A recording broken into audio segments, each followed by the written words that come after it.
Alright, good afternoon, Earth. This is Adam Sturch broadcasting from the Mushroom Mansion Taos, New Mexico, working on oil painting A Midsummer Night's Dream. I'm just gonna kind of embellish what I did yesterday. I'd like to flesh out and dig into each set of figures before I move on to the next with this one, and really make them colorful and vivid. The three pan head man thing heads are going to be bright blue, magenta, and yellow, or blue, yellow, and magenta in that order. And then I'm going to put a little bit of rich burnt sienna onto the donkey and see where we go from there. Here we go. A dominant part of what kind of holds the MAGA coalition together. This idea that feminism has gone too far, it needs to be rolled back, that patriarchal power needs to be reasserted, that women need to be put back under the thumb. He has really led on that, and he's garnered a huge amount of support from people like Tucker Carlson, who, after he was accused of all of these crimes, has dedicated hours of airtime to proclaiming Andrew Tate's innocence and decrying the case against him as a political conspiracy. Elon Musk is actually still defending him. I see on X, he's still out there, tweeting supportive messages about the Tate case. But he has consistently defended them and dismissed the allegations against them.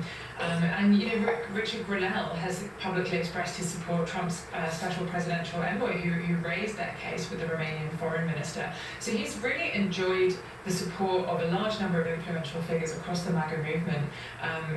That was a big part of the reason why the Romanian government and prosecutors began to feel that it was not going to be politically expedient to be pursuing this case against the brothers in the way that they were, and what led to that travel ban being lifted. In 2025, ProPublica published a piece headlined, "The White House Intervened on Behalf of Accused Sex Trafficker Andrew Tate During a Federal Investigation." In it, according to the report, federal authorities were chided for seizing electronic devices from Tate and his brother and told to return them. Records and interviews show. Experts said the intervention was highly inappropriate. If you can talk more about that. That's right, that was great reporting from ProPublica. The person in the White House who was said to have interfered there was a lawyer called Paul Ingracia, who actually worked for the Tates before he was appointed as a lawyer at the White House. And he had been part of their legal campaign against the women who have accused them of human trafficking. There's a particular woman in Florida who has been the target of a huge smear campaign by the Tate brothers. They are suing her and members of her family in Florida, and Paul Ingracia had been a part of that, and has been a huge public defender of Andrew Tate before he was appointed to this role. And so it was pretty astonishing to hear that in that role he was then intervening in this federal investigation into the Tate brothers, in which their phones had been seized when they landed in Florida. Now I have to say, Ingracia denies that he did that, but the ProPublica report seemed to be very well sourced and said that it had seen documentation and spoken to people with knowledge of that intervention. So yet more evidence of the extent of the Tate brothers' ties with the Trump administration. But again, that does seem to be changing now. And then if you can talk about Elon Musk and also Tucker Carlson, particularly after he was forced out of Fox. So Tucker Carlson first hosted Andrew Tate on his Fox News show back in 2022. That was actually right after the Tate brothers had first been, their compound had been raided in Romania because of these reports that a US citizen was being held there, and she had accused them of trafficking her and other women. But the Tate brothers were dismissive of those reports. Soon after that, they were ejected from mainstream social media because of the misogynistic views, the kind of violent misogyny they were preaching. And Tucker Carlson was one of the first people to really embrace them as free speech martyrs. He had Andrew Tate on his Fox News show and was highly critical of the decision to deplatform him. And then after Andrew Tate, later that year, was arrested and this time detained by organised crime prosecutors in Romania on very serious human trafficking and organised crime charges, Tucker Carlson hosted a 2.5-hour fawning interview with Andrew Tate, in which he pretty much declared Tate innocent and allowed him to lie extensively about the case against him and about the nature of the allegations. So he's been a huge champion of the Tate brothers. I can't imagine he had any real knowledge of the case or the evidence against them, because the evidence I've seen is extremely overwhelming. But he certainly kind of stuck his neck out for them. Elon Musk similarly has dismissed the charges against them. He's said that the Tate brothers are being targeted by authorities who want to distract the public from real sex trafficking. I'm not sure how he's making the distinction between what these two men have done and real sex trafficking, but that's been his position. He's still making that kind of argument today on X. So he's been a big defender of them. Candace Owens, another major right-wing commentator, has again dedicated hours of airtime not only to proclaiming the Tate brothers' innocence, but also to attacking their victims. And one victim in particular, who she dedicated a whole episode to kind of smears that the brothers had allegations that they'd made against her in court. So they've had a lot of support from very influential right-wing figures. But that, apart from Elon Musk is still out there defending them, but that support does certainly seem to be fraying. I mean, the indications now coming out of the State Department and briefings coming out of the White House are that Donald Trump is not going to come to their aid, Marco Rubio is not going to come to their aid. That's what the various outlets are reporting. And so it seems like there has now been a change. I think perhaps as figures within the administration have actually got to grips with the nature of the evidence in this case, and perhaps realise that it's unsustainable to continue supporting these guys publicly and politically. And as you mentioned, Elon Musk, Andrew Tate was deplatformed right from Twitter, but when Elon Musk took over and it became X, he was replatformed. Is that right? That's right. Elon Musk reinstated his account on X, where he now has about 11 million followers. And meanwhile, another thing I uncovered in my reporting is that the right-wing streaming platform Rumble, which had just received major investments from Peter Thiel and J.D. Vance, Trump's future vice president, gave Andrew Tate a $6 million contract to move his streaming over to their platform after he was banned from YouTube. And that caused a huge spike in active users. Their active user base went up by 45% when Andrew Tate moved over, propelled the Rumble app to the top of the Google and Apple charts. So it was it was in that sense a success for them. But they've been huge supporters of Andrew Tate and very instrumental in allowing him to continue spreading his message. And one more time, if you can explain, you mentioned J.D. Vance, his role? Well, J.D. Vance, as I say, is a big investor in Rumble, which has profited hugely from the Tate brothers and their presence on the platform. He also notably follows the brothers on X. Soon after the election result, he followed them. And so a lot of people have taken that as an expression of support for them. As far as I know, he still follows them. And there have been briefings that, there's been reports in the past that J.D. Vance would take a dim view of it if the British government were to seek the Tate brothers' extradition. Now, it's unclear what his position is now. As far as I know, he has not commented on the fact that this extradition request has now gone through and been greenlit by the State Department. But certainly, the sort of understanding has been that J.D. Vance has been broadly supportive of these guys, and it will be interesting to see whether he has anything to say now. Heidi Blake, we want to thank you very much for being with us, investigative reporter at the New Yorker magazine. We'll link to your latest piece, Andrew Tate's Empire of Abuse, how the defining figure of the manosphere built a fortune and became a political force by systematically exploiting women. Coming up, forensic architecture has uncovered new details about how the U.S. killed over 160 people, overwhelmingly children, by bombing an Iranian elementary school on the first day of the war. But first, we'll hear from the grilling of Defense Secretary Pete Hegseth Tuesday in the Senate. Stay with us.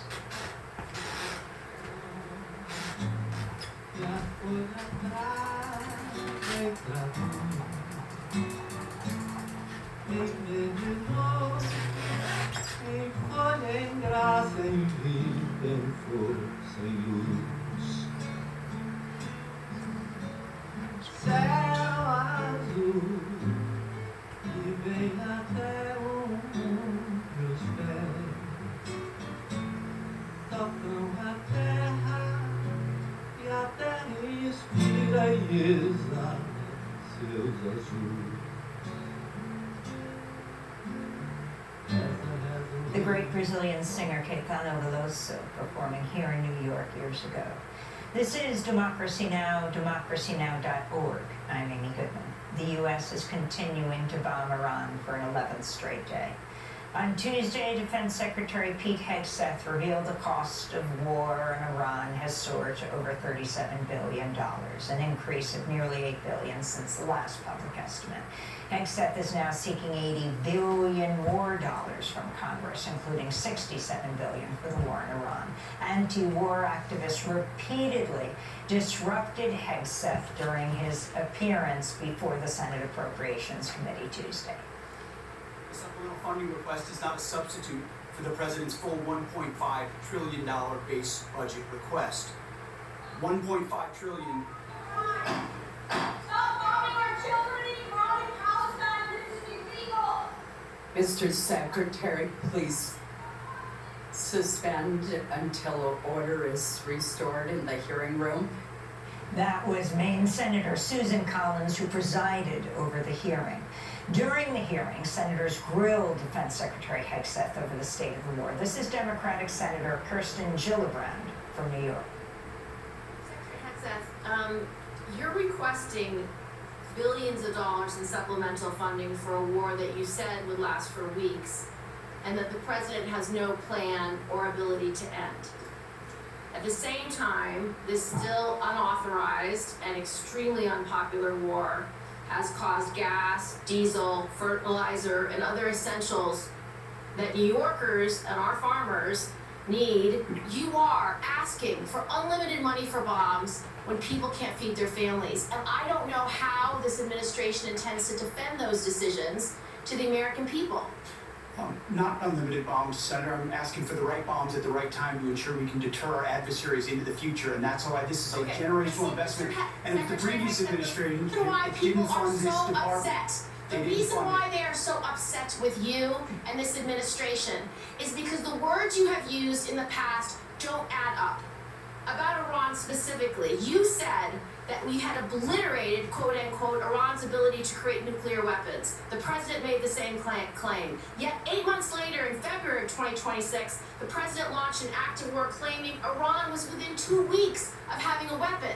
So when you say two very different things, the American people don't know who to believe or what to believe. They just know they can't afford their health care, they can't afford their food, they can't afford housing, and our farmers are continuing to suffer. So, which is true? Was it obliterated or wasn't it? What's the status? The nuclear sites on the Midnight Hammer were obliterated, but Iranians foolishly continued to attempt to pursue nuclear capabilities, which is why we destroyed their defense industrial base and so many of the other capabilities to ensure they can't get to a nuclear weapon. See, we're staying laser focused on the objective, and you're trying to make campaign commercials. No, we're and not. that's fine. So listen to this. You also say that you made the missile program, quote, destroyed and made combat ineffective, quote, Iran's entire ballistic missile production capacity. Every company that builds every component of those missiles has been functionally defeated and destroyed, and that the missile program, existing stockpiles were depleted and decimated, almost completely ineffective. So why are there missiles left to hit Jordan and result in the loss of life of our brave men and women? As we stated from the beginning, the Iranian defense industrial base is effectively gone. But they do have underground facilities because they're the world's leading state sponsor of terrorism, and they've spent 47 years trying to hide their missiles under mountains, just like their nuclear capabilities, because they would like to get a nuclear weapon to wield it against us. Of the war to believe, because it's either over or it's not over. It's within 2 weeks or it's not 2 weeks. We have no missiles or we have missiles, and that consternation is why so many New Yorkers are perplexed, stressed out, and find this war to be incredibly unpopular. During the Senate hearing, Senator Chris Van Hollen of Maryland mentioned the U.S. school strike on an Iranian elementary school in Manab on the first day of the war. Recently lost 3 American heroes. That brings the death toll for American soldiers to 18. 1 is still missing. Hundreds have been injured. That's on top of the civilian death toll throughout the region that now stands at several thousand. including the over 150 people killed in the bombing of an elementary school in Minab, in Iran. The Trump administration has repeatedly refused to take responsibility for the school strike. President Trump recently appeared on Fox News and was questioned by Trey Yangst about the strike. Democrats released a letter calling on your administration to unveil the findings of the investigation into a strike that killed more than 100 children on the first day of the war. Will you commit to releasing the findings of this investigation? Well, I'd have to speak to the generals that are doing because we mostly have generals. You know, I don't think anybody's going to ever be able to say what happened there. There are images from this site that show fragments that appear to be from U.S. Tomahawk missiles. Is it possible that old intelligence or a mistake during a very active time in the war led to this event? It is, but it's also possible that those images that you have are AI generated. I know we're waiting for a conclusive report. I don't think there can be a conclusive report. Will you release the report when it is finished? I guess so. I mean, I have to ask the military people. There might be a reason why they can't. While President Trump claimed evidence of the school strike may be AI generated, Forensic Architecture is out with a new report revealing new details about the U.S. bombing. Joining us from London will be a forensic architecture researcher. But first, Sky News recently released its own major report on the school strike, based in part on the research of forensic architecture. One mother, Khadija Ahmedzadeh, spoke to Sky News about her son Mohammed Taha, who died in the attack. I collapsed onto the ground on my hands and knees. I said, Mohammed Taha will choke. For God's sake, pull him out quickly. I picked up a stone and said, I'll kill myself with this if you don't bring my son out quickly before he chokes.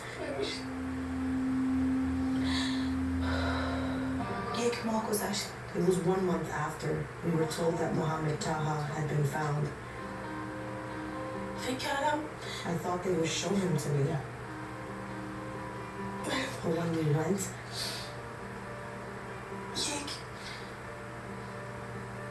I saw that a child that had raised for 10 years with so much effort was now reduced to the size of a newborn baby wrapped in a shroud. They gave him to me and said, here, this is your child. I didn't see my child's face again.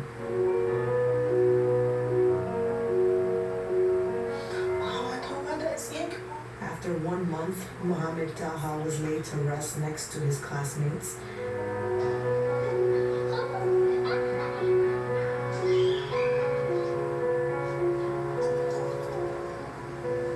I spent that whole night at the cemetery. I was scared. Mohammed Taha was afraid of the dark too. They tore my son to pieces. What should I do now? Who am I supposed to hold responsible for this? Who do I have any power over? We're joined now in London by Samineh Moafi, Assistant Director of Research at Forensic Architecture. The new report titled Airstrikes on Minab Primary School. This is very painful, Samineh, because we're talking about real life. We're talking about well over 160 children and some adults who were killed on that first day when the U.S. struck Minab. You also hear President Trump saying, we don't know actually what happened, as he's questioned by Fox, and it may be AI generated. You have done the research. What exactly did you find? I want to take one step before, and I want to talk about where Minab is. Minab is in the south of Iran, along the Strait of Hormuz. The war in 2026 started from the very site where the Iran-Iraq war was brought to an end. In 1988, the United States had escalated its military operations against the oil infrastructure and naval bases in Iran, and amongst those strikes, it also shot down an Iranian passenger flight. by the Strait of Hormuz and attributed it to a misidentification. All 290 passengers on that flight were killed. This is why for many Iranians, the attack on Shajar Tayyib primary school echoed the downing of that passenger flight 38 years earlier. It was a nation's trauma being relived. Some of the preliminary reports had said that the attack on the school, like the passenger flights, was the result of a misidentification, a targeting mistake.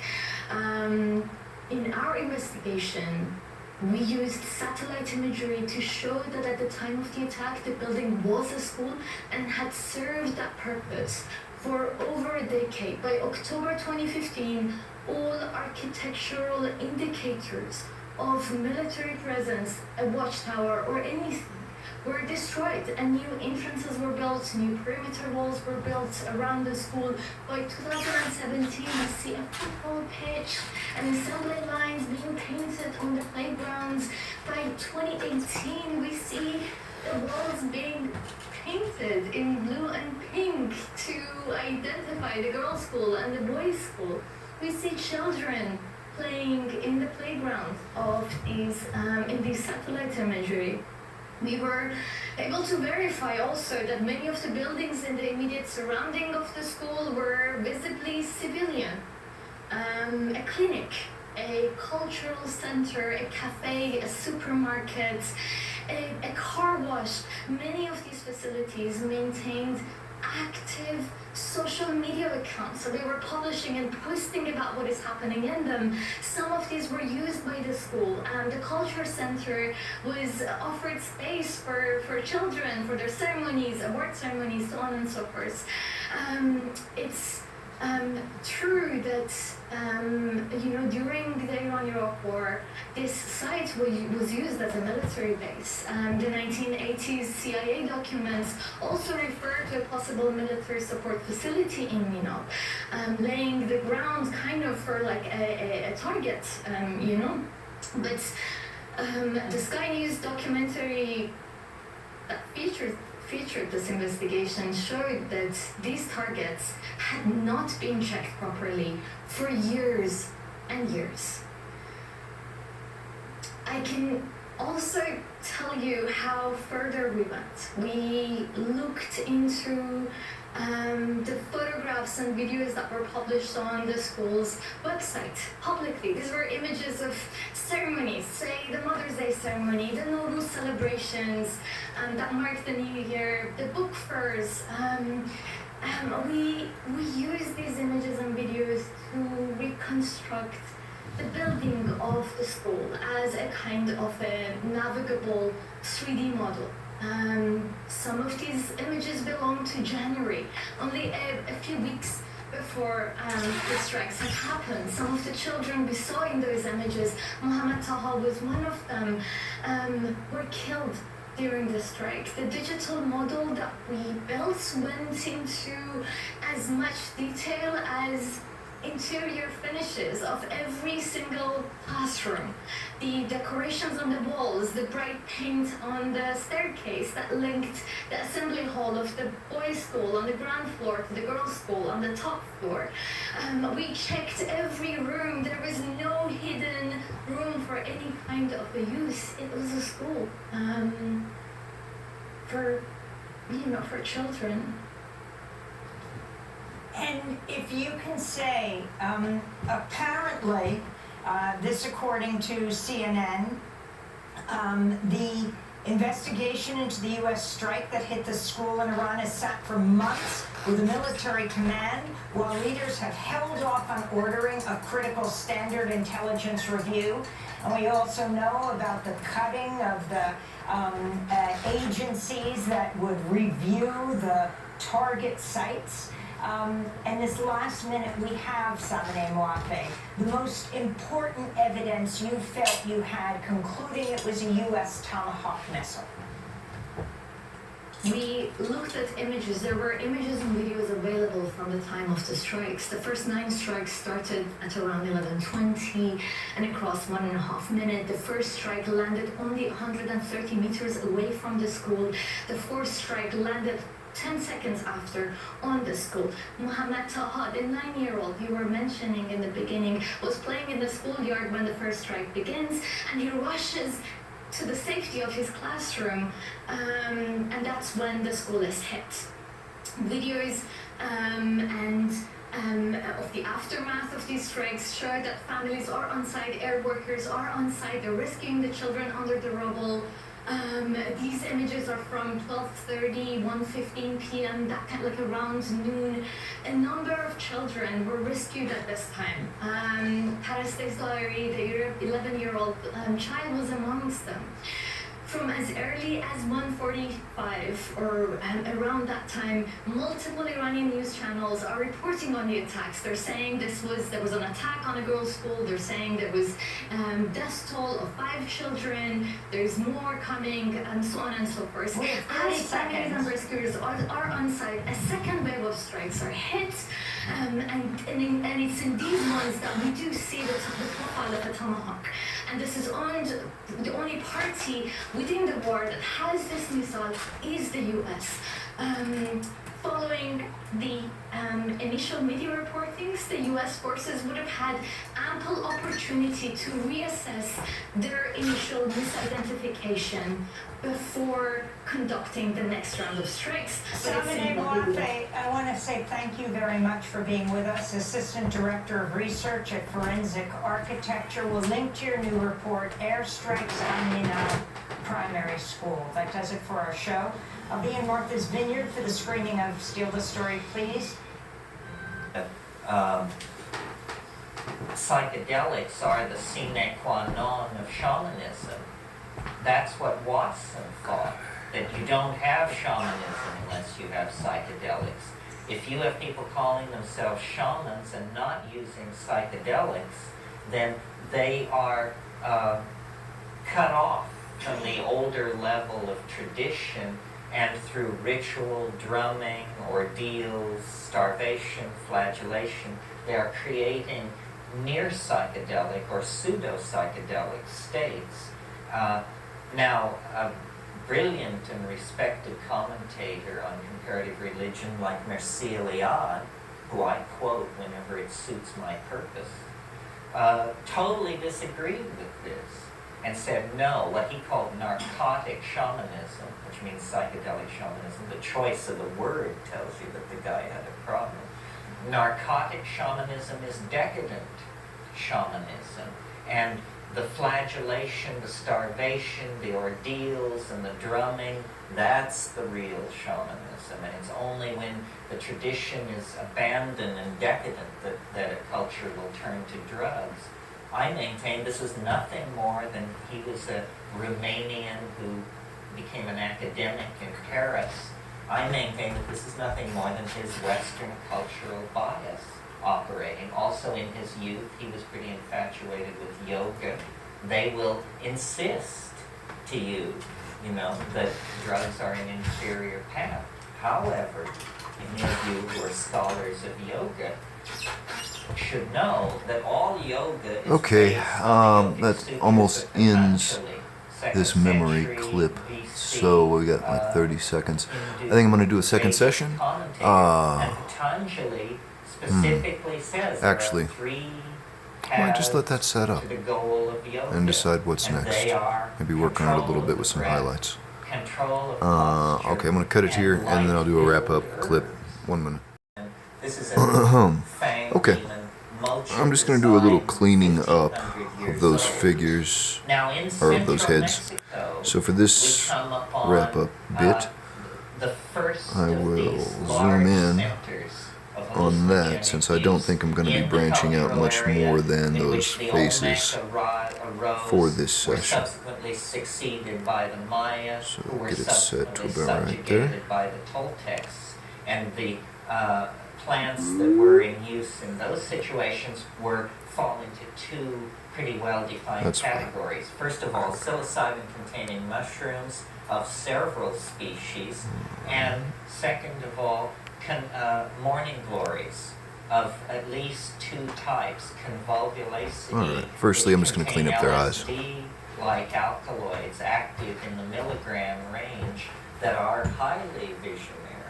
And there's considerable evidence in the Codex Vindobonensis and in some of the Mayan ceramics that this was a culture that made a very important place for hallucinogens, and that it was the privilege of the priestly class, and that their obsession with calendrics and astronomy and this sort of thing was also somehow intimately connected to their interest in the psilocybin mushrooms. And again, one of these botanical puzzles. Here is a cluster of 10 or 15 species in central Mexico of mushrooms, and a culture builds itself around them. A similar cluster of species on the northwest coast, the culture seems to totally ignore it and have no use for it. And nowhere else on Earth are there clusters of species of psilocybin mushrooms with a long history of use. Naturally, the export of cattle throughout the warm tropics has allowed the coprophytic mushrooms, the mushrooms which grow on manure, to be spread throughout the warm tropics. And then in places like England and France, you get the occurrence of the diminutive psilocybin mushrooms, Lanciata. But again, only the most unconvincing evidence of traditional use. I mean, I am Irish, Celtic. I would love to have somebody come up with a bunch of evidence that ancient Celtic and Druidic art and magic was somehow related to mushrooms. But to date, the efforts have been unconvincing to any skeptic. It may still be there. Perhaps in heraldic devices, someone should go back and study the escutcheons of the families of medieval Europe. And you do find, for instance, the Morel family, Morelli, noble Italian family, mushrooms on the family coat of arms, and other families in France whose names escape me.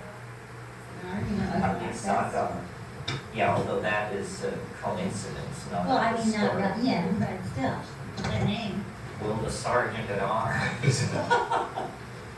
Okay, so, well, let me say something a little bit more about the morning glory complex, because it's very interesting. LSD, discovered by Albert Hoffman in 1937 and so forth, comes from ergot, comes from an organism called claviceps, or Claviceps paspali, which is a smut which grows on ergot, a humbler organism. You could hardly imagine. I mean, this is basically yuck, is how you would describe this organism if you were to come upon it. It looks like a mistake, because it's just an amorphous, slimy black mess growing on certain cereal grains. One of the fascinating questions to these chemists, once they discover a new compound, is to try and figure out, does it occur anywhere else in nature? Some plants, some fish, some something, and then they, you can form theories and judgments about evolutionary relationships. So Albert Hoffman, the discoverer of LSD, was amazed when carrying out analytical work for Gordon Wasson on magic morning glory seeds that had been sent to Wasson from Schultes. He discovered the same compounds, or very closely related compounds, as he had synthesized to make LSD. I'm going to slightly jump around here now and say that in India, there are 13 species of morning glories in a different family, not in the family Ipomoea or the family Turbina, which are the Mexican families, but in the family Argyrea of morning glories, which contain these ergonomine-like compounds. And this is the Hawaiian baby wood rose. Again, the interesting thing is there is no evidence that ancient India, with its obsession for altered states of consciousness, ever utilized any of these Asian morning glories. So this would be something somebody would want to look at.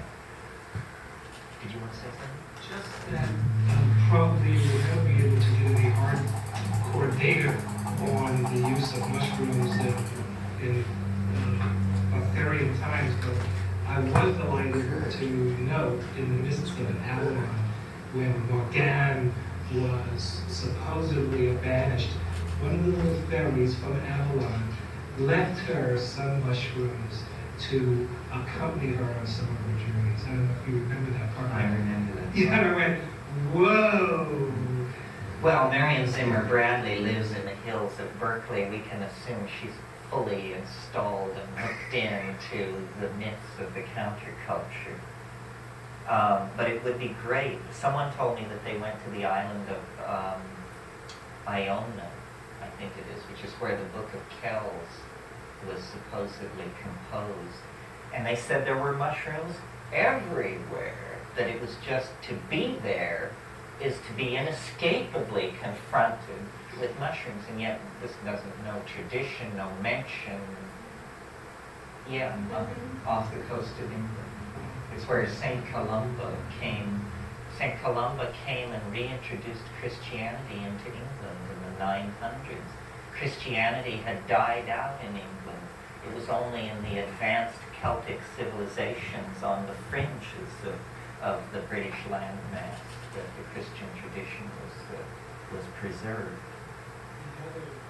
Connection, this may fascinate you or not, but the misinterpretation and deterioration of the etymology of hallucinogen into its delusional semantic meaning, kind of catalyzed in my brain how mythology has de-evolved into a lie. And if you look up the original meaning of mythology, it means the mutterings of eternity. That's a great meaning. Yes, the mutterings of eternity.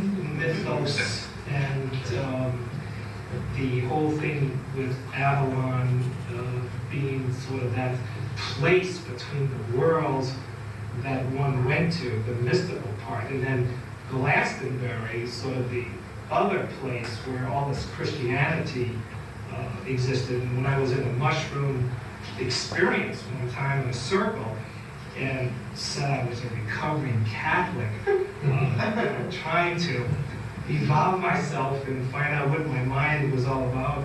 And this one man, shaman student from down in the Amazon, he said, well, if you eat these mushrooms, you're going to be excommunicated, because the Christians will tell you that once you eat the mushrooms, you're doomed forever to hell and Satan and devils.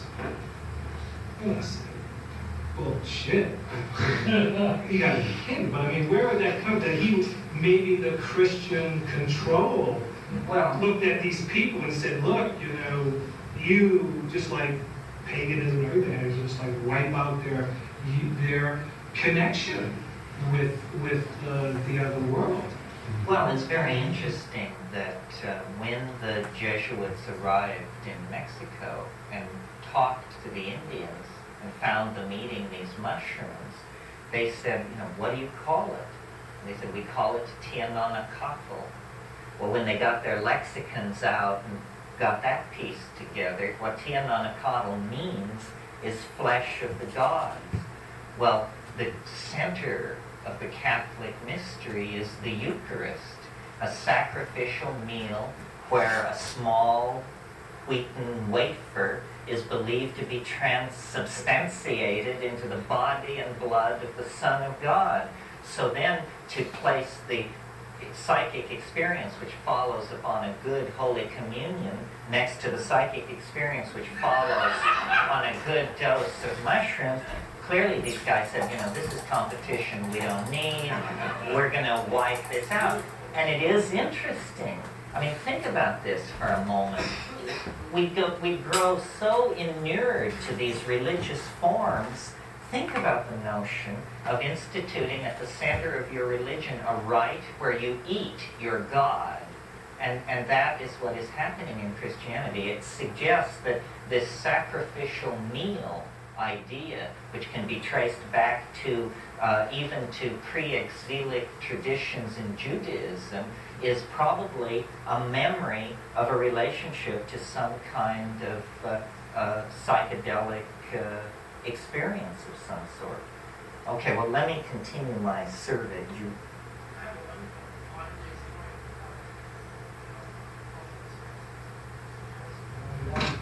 I lived in Denmark for 15 years.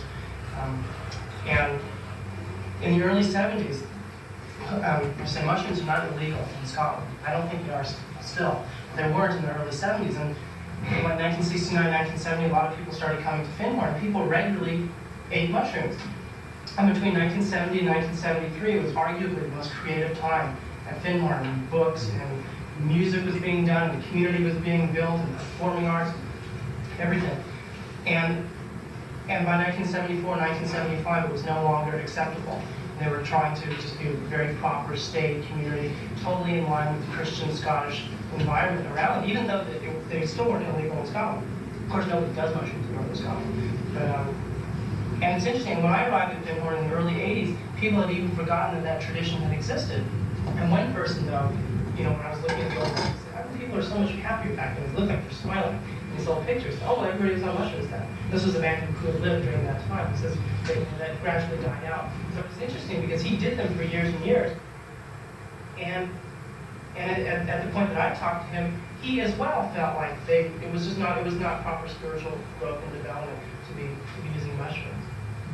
Yeah, well, I think institutions will inevitably substitute a rite or a ritual for the authentic, for the real McCoy, because then priests can control the pipeline to God, and the parishioner can approach with offerings. And but if everybody can have a pipeline to deity, well, then the whole priest scam is put out of business.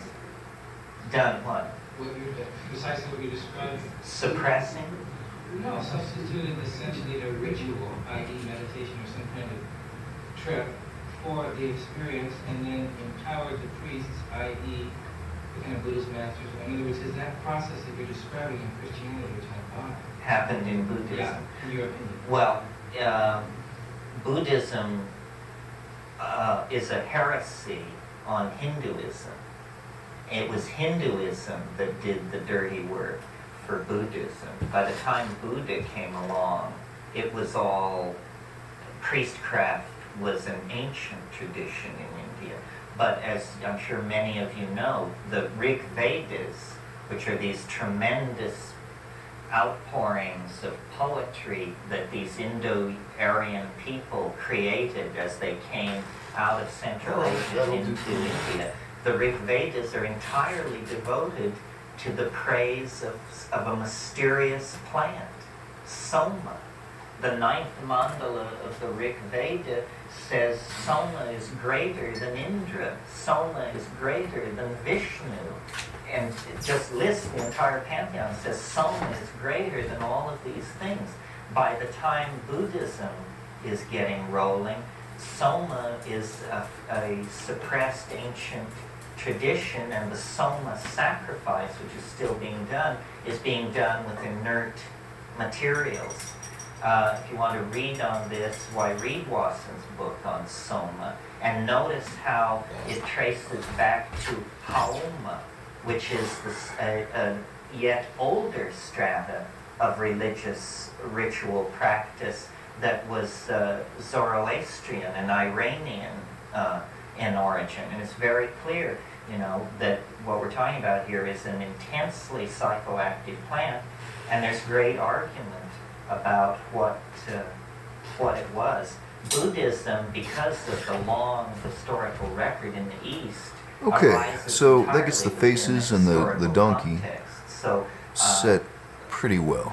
the I'll do a little more suppression shadowing of the plant connection and a was little more in the highlighting earliest draft. after that sets up, but that's pretty thick paint, so that really needs to dry Okay, before I fuck it up by we fucking with it discussed more. the So central let's Mexican zoom back complex. out It has here. minor components We'll wrap this such as session were up mentioned for here, the morning South or Illinois, afternoon, whatever the fuck and there time it is are right now. others I think it's not like chemically well 1. understood, but also Alright, not that's not widely bad or regularly for a used. first session But then of as the you day. pass down Okay. across the Darien Gap and into South America, So that gives them proper, some personality there's just an explosion and of available some psychoactives. vibrance. Not only That's the it for the moment, though. So thank you for tropane watching. complex That's Adam of Sturch the broadcasting which from the now Mushroom Mansion Taos, New reemerge Mexico, in the subgenus working on Propensia, oil the painting A arboreal Midsummer Pteris, which Night's we see Dream. around town as these ornamentals with the huge pendulous hanging white flowers.